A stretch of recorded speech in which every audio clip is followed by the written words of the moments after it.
Hey, y'all, come look at this. लेकिन सर्वे तो कह रहे हैं कि बीजेपी जीत रही है। सर्वे पश्चिम बंगाल में बीजेपी को दिखा रहा था। सही पकड़े हैं। सर्वे को मत देखिए, सर्वे बहुत कुछ दिखाता है। अब टीवी प्रचार के चक्कर में पड़ेंगे तो एक हमारे साथी हैं, टीवी प्रचार में दिखा रहा है लाइफ बॉय लगाओ सेहत बनाओ। वो 10 साल से लाइफ बॉय लगा रहे हैं, उनका सेहत नहीं बना। ये भगवान क्या जुल्म है। अब टीवी के चक्कर में तो हम पगलाने वाले लोग नहीं है ना। विद्या बालन प्रचार कर रही है, केस किंग तेल लगाओ बाल उगाओ, उनके पति खुद के गंजे हैं।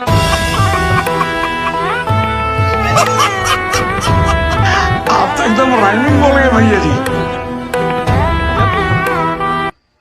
तो टीवी पे ज्यादा यकीन नहीं करते हम लोग। तो आपको क्या लगता है कि किसकी सरकार आएगी और कौन आपके मुद्दों पर बात करेगा? सरकार देखिए जिसकी भी आए, लेकिन बंगाल से बुरा हाल बीजेपी का उत्तर प्रदेश में होने जा रहा है। प्रधानमंत्री जी का दिसंबर के महीने में गंगा में डुबकी लगाना, ये हार का डर सता रहा है। ये बड़ी अच्छी बात कही आप। लेकिन अगर आप कह रहे हैं कि बाकी मुद्दे हैं उत्तर प्रदेश में, लेकिन फिर भी ये हिंदू मुस्लिम की बात हो रही है, तो कुछ ना कुछ तो वजह होगी ना कि हर बार ये मतलब चुनाव के अंत में ये हिंदू मुस्लिम को ले ही आते हैं। चुनाव हार रही है भारतीय जनता पार्टी, तो हिंदू मुस्लिम नहीं लाएंगे तो उनका दुकान कैसे चलेगा? हिंदू मुसलमान पाकिस्तान, कहीं ना कहीं ये भी तो हो सकता है हिंदू मुस्लिम करने से ही लोग उनको वोट देंगे, हिंदू लोग। लेकिन ये नहीं चलने वाला है। पश्चिम बंगाल में नहीं चला इनका खेला, ये बहुत बुरी तरीके से हारने वाले हैं और ये झोला उठा के भागेंगे भी। शाबाश बेटा, बहुत बढ़िया मुन्ना। प्रधानमंत्री जी 5 साल में क्या किए हैं मालूम है? सिर्फ जोकराई किए हैं। ये करते क्या हैं? जोकराई क्या किए ये? इनको मैं सर्कस का मदारी समझता हूँ, सरकार का प्रधानमंत्री नहीं। ये 5 साल में ये किए हैं, इन्होंने पहले हमारे बनास को चूतिया बनाया, यहाँ है बोले हम न ये वर्ड्स मत यूज करें। बेवकूफ बनाया हमारे बनास के लोगों को। इन्होंने बोले ना यहाँ मैं आया हूँ, ना किसी ने बुलाया है मुझे, तो गंगा मैया ने बुलाया है।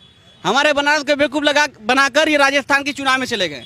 अरे बाप रे, ये तो धोती खोल रहा है।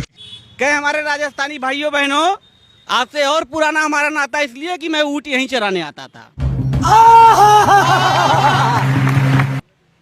अब ये कहते कहते ये साहब कर्नाटक के चुनाव में चले गए। Control control. वहां बंदर वोटर नहीं थे प्रधानमंत्री जी, ये भी कहने से नहीं चुकते हैं, मैं बचपन में बंदर बनना चाहता था। ये कहते कहते साहब असम के चुनाव में चले गए। असम के लोगों से कहे मेरे आसामी भाइयों बहनों, आपसे और पुराना नाता इसलिए है कि आप चाय उगाने वाले हो, मैं चाय बनाने वाला हूँ। फिर घूमते घूमते 2017 में उत्तर प्रदेश के बरेली में आ गए विधानसभा के चुनाव में। कहें बरेली से सबसे पुराना नाता इसलिए हमारा है कि हमारा झुमका यहीं गिरा था। चड्ढा समझाओ, इसे समझाओ। गजब बेइज्जती है। 5 साल में इन्होंने सिर्फ जोकराई किया, इसके अलावा इन्होंने कुछ नहीं किया है।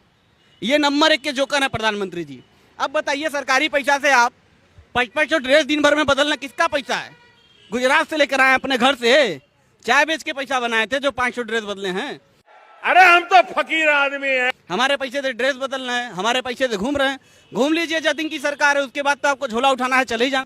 क्या सोच है रे तेरी, मानना पड़ेगा। उठा ले रे देवा, उठा ले रे बाबा। मुझे अमीर को नहीं रे, ये 2 गरीबों को उठा ले।